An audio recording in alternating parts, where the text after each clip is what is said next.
Hello, నమస్తే అందరికీ. ఎలా ఉన్నారు? అందరూ బాగున్నారా? అందరూ బాగుండాలని మనస్ఫూర్తిగా కోరుకుంటున్నానండి.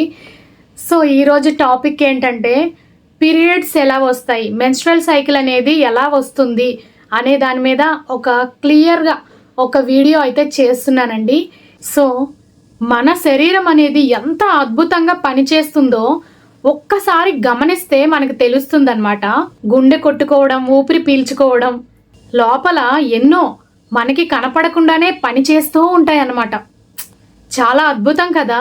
మీకు ఎప్పుడైనా అనిపించిందా ఇలా? మన శరీరాన్ని మనం గమనించినప్పుడు ఆ జీర్ణ వ్యవస్థ కానీ ఏదైనా సరే లోపల ఉన్న పార్ట్స్ ఎలా పనిచేస్తూ ఉంటాయి, అదంతా ఒక మిషన్ లాగా ఉంటుంది అని మీకు ఎప్పుడైనా డౌట్ వచ్చిందా? సో ఇదంతా ఒక అద్భుతం కదండి. అయితే ఈరోజు మనం చాలా ముఖ్యమైన విషయం మాట్లాడుకుందాం. అదేంటంటే పీరియడ్స్ అన్నమాట. సో వీడియో అయితే పూర్తిగా చూడండి, వెరీ వెరీ యూస్ఫుల్ అన్నమాట. అసలు మెన్స్ట్రువల్ సైకిల్ అంటే ఏంటి? మెన్స్ట్రువల్ సైకిల్ అంటే ప్రతి ఉమెన్కి ఎవ్రీ మంత్ జరిగే ఒక ప్రాసెస్ అన్నమాట. ఇది ప్రెగ్నెన్సీ కోసం మన బాడీని రెడీ చేసే ప్రాసెస్ అన్నమాట. సో నేనైతే ఈ వీడియోలో క్లియర్గా మీకు మెన్స్ట్రువల్ సైకిల్లో 4 దశలు ఉంటాయి. క్లియర్గా ఆ 4 దశల గురించి కూడా ఎక్స్ప్లెయిన్ చేయబోతున్నాను. సో ఈ వీడియోలో మీరు కొన్ని కొత్త విషయాలు కూడా తెలుసుకోవచ్చు. ఎక్స్పీరియన్స్తో పాటు నేను ఇంకొంచెం స్టడీ చేసి నేనైతే ఈ వీడియో చేస్తున్నానండి.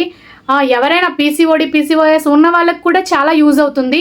సో మెన్స్ట్రువల్ సైకిల్ గురించి కొంచెం నాలెడ్జ్ని అయితే మనం గెయిన్ చేసుకుందాం ఈ వీడియోతో. ఓకేనా? వీడియోనైతే దయచేసి పూర్తిగా చూడండి. మెన్స్ట్రువల్ సైకిల్లో 4 స్టెప్స్ అనేది ఇలా ఉంటాయి అన్నమాట. స్క్రీన్ మీద చూపిస్తున్నాను కదా, చూడండి. ఇదే విధంగా ఉంటాయి అన్నమాట. మనం మెన్స్ట్రువల్ సైకిల్ ఇక్కడ స్టార్ట్ అవుతుంది. నెక్స్ట్ ఫాలిక్యులర్ ఫేజ్, దీని తర్వాత ఓవ్యులేషన్ ఫేజ్ అన్నమాట. సో 4th వన్ వచ్చేసి లుటియల్ ఫేజ్. ఈ మెన్స్ట్రువల్ ఫేజ్ ఏదైతే ఉందో మనకి పీరియడ్ స్టార్ట్ అయిన డే 1 నుంచి డే 5 వరకు ఈ పేజ్ని క్యాల్కులేట్ చేసుకోవాలన్నమాట.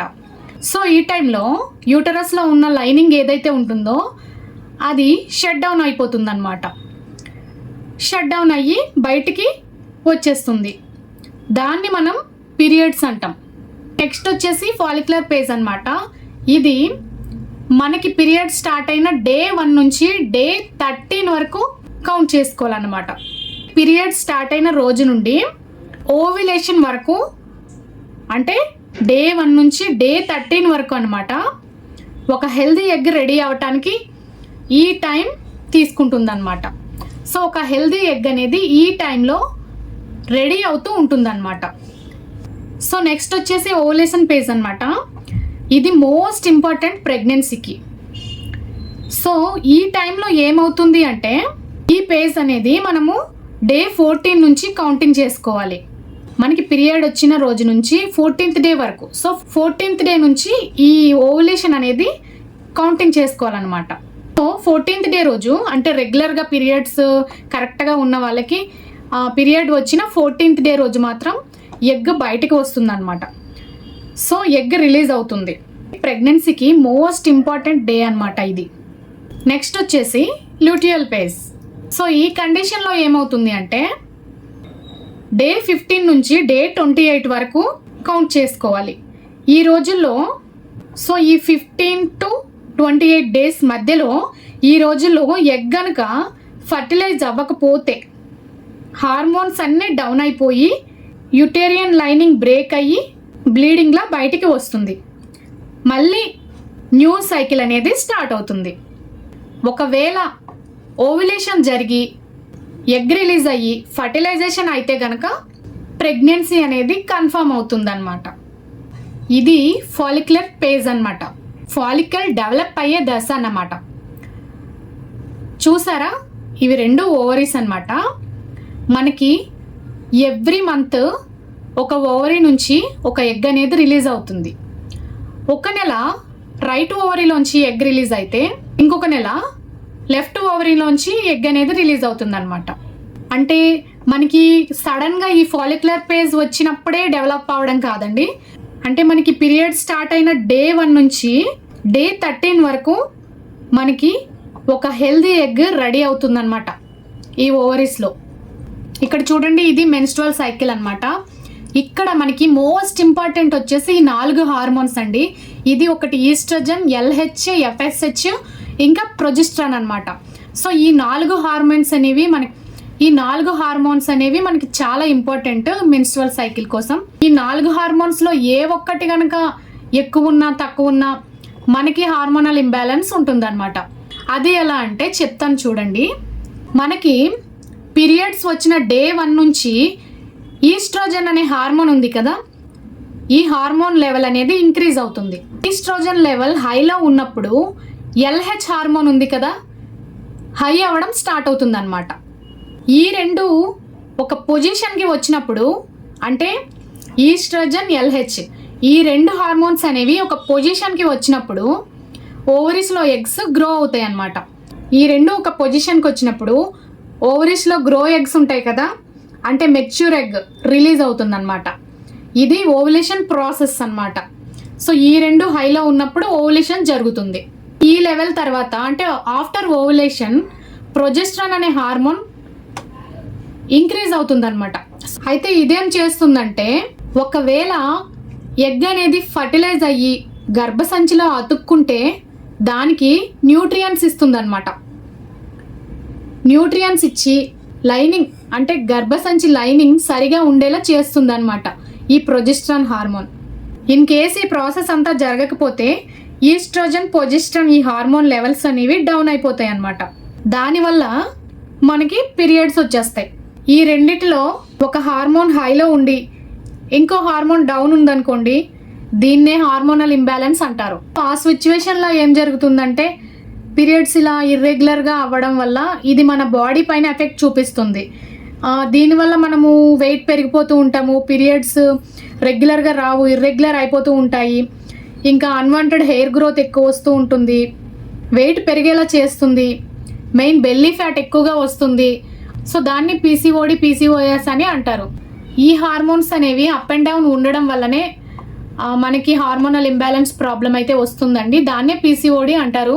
సో ఇక్కడ చూసారా, మనకి పీరియడ్ స్టార్ట్ అయిన డే 1 నుంచి మన ఎగ్ అనేది గ్రో అవుతూ వస్తుందన్నమాట.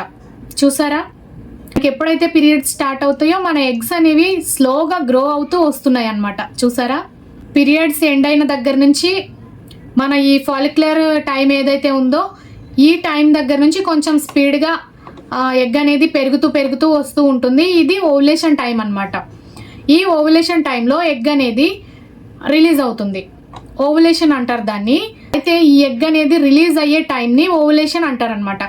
ఈ ఓవులేషన్ జరిగిన తర్వాత ఎగ్ బయటకు వచ్చి రప్చర్ అవుతుంది. రప్చర్ అయిన తర్వాత ఫర్టిలైజ్ అవుతుంది అనమాట. ఈ టైంలో ప్రెగ్నెన్సీ కోసం ట్రై చేయకపోతే మనకి పీరియడ్స్ అనేవి మళ్ళీ స్టార్ట్ అయిపోతాయి అనమాట. మనము ప్రెగ్నెన్సీ ట్రై చేస్తున్నాము అంటే కనుక మనకి ఈ ఓవులేషన్ అనేది మనకి కరెక్ట్గా తెలియాలి. ఈ టైంలో మాత్రమే మనకి ప్రెగ్నెన్సీ ఛాన్స్ అనేది ఎక్కువగా ఉంటుంది.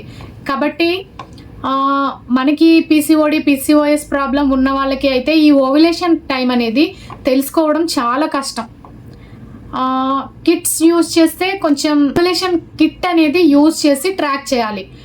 అది కూడా రెగ్యులర్గా పీరియడ్స్ ఉన్న వాళ్ళకి 13 or 15 మధ్యలో ఎగ్ రిలీజ్ అవుతుందని వాళ్ళకి తెలుసు. PCOD ఉన్న వాళ్ళైతే గైనకాలజిస్ట్ని కలవాలి, ఫాలిక్యులర్ స్టడీ చేయించుకోవాలి.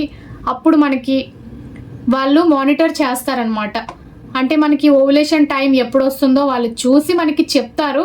సో ఆ టైంలో మనం రిలేషన్లో ఉంటే మనకైతే ప్రెగ్నెన్సీ ఛాన్స్ అనేవి ఎక్కువగా ఉంటాయి.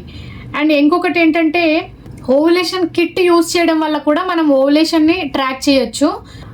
ఓవులేషన్ కిట్తో మనం టెస్ట్ చేసుకుంటూ ఉన్నప్పుడు ఎప్పుడైతే 2 లైన్స్ డార్క్ వస్తాయో అప్పుడు మనకి ఓవులేషన్ జరుగుతుందని మనకి ఒక గుడ్ సైన్ అనమాట. సో ఆ టైంలో మనం ట్రై చేయొచ్చు అనమాట. ఫర్టిలైజ్ అవ్వలేదు అనుకోండి, మనకి నార్మల్గా ఇంకా పీరియడ్స్ అయితే వచ్చేస్తాయి అన్నమాట. సో నేను మీకు క్లియర్గా ఎక్స్ప్లెయిన్ చేశాననే అనుకుంటున్నాను. మనకి మెయిన్గా ఇంపార్టెంట్ ఈ 4 హార్మోన్స్ అండి. మీరు ఒకసారి చెక్ చేసుకోండి హార్మోన్స్. PCOD, PCOS ఉన్న వాళ్ళు అయితే సో ఒక్కసారి మీరు ఈ హార్మోన్ టెస్టులు చేసుకున్నట్లయితే మీకు ఏ హార్మోన్ అనేది హైలో ఉంది లేదంటే తక్కువగా ఉంది అనేది ఒకసారి మీరు రిపోర్ట్స్ చూసి చెక్ చేసుకోండి. ఈ ఎల్హెచ్ హార్మోన్ ఎక్కువగా ఉంటే ఎగ్ అనేది రిలీజ్ అవ్వదండి. సో ఒక్కసారి మీరు చెక్ చేసుకోండి. మీరు హార్మోన్ టెస్ట్లు అయితే చేయించుకుని ఉంటారు కదా, మీకు ఈ 4 హార్మోన్స్లో ఏది ప్రాబ్లం ఉందనేది నాకు కామెంట్లో పెట్టినా నేను చూసి చెప్తాను. అండ్ నాకైతే ఈ ఎల్హెచ్ అనేది ఎక్కువగా ఉందండి. సో మీకు ఎవరికైనా డౌట్ ఉంటే ఒకసారి హార్మోన్ రిపోర్ట్స్ ఉంటాయి కదా, అవి మీరు ఒకసారి చెక్ చేసుకొని చూడండి, తెలుస్తుంది. సో చూసారు కదండి వీడియో, ఎలా అనిపించింది మీకు? నచ్చిందా? నచ్చితే ఖచ్చితంగా లైక్ చేయండి, ఇంకా కామెంట్ చేయండి, మీ ఒపీనియన్ కామెంట్ చేయండి. ఎలా ఎక్స్ప్లెయిన్ చేశాను అన్నది కామెంట్ అయితే చేయండి. అండ్ మీకు అర్థమైందా లేదా అనేది కూడా కామెంట్ చేయండి. సో చూసారు కదా వీడియోని. సో మనకి మన మెన్స్ట్రువల్ సైకిల్ అనేది కరెక్ట్గా ఉండాలి అంటే ఈ 4 హార్మోన్స్ అనేవి మనకి కరెక్ట్గా ఉండాలండి. సో దాంట్లో మనకి ఇంబ్యాలెన్స్ ఉంటే దాన్నే హార్మోనల్ ఇంబ్యాలెన్స్ అంటారు. దాంట్లో ప్రతి ఒక్కటి కూడా మనకి పీరియడ్స్ రెగ్యులర్ అవ్వడానికి కానీ, ప్రెగ్నెన్సీ రావాలన్నా కూడా మనకి 4 అనేవి మనకి కరెక్ట్గా ఉండాలండి. సో ఎవరికైనా ఏదైనా డౌట్ ఉంటే కామెంట్ చేయండి, నేను ఖచ్చితంగా మీకు ఆన్సర్ చేస్తాను. And thank you so much. So నాకు ఎవరైతే ఎక్కువగా సపోర్ట్ చేస్తూ ఉన్నారో వాళ్ళకి చాలా థ్యాంక్స్ అండి. Thank you so much. Video నచ్చితే లైక్ చేయండి, షేర్ చేయండి, సబ్స్క్రైబ్ చేసుకోండి. Thank you.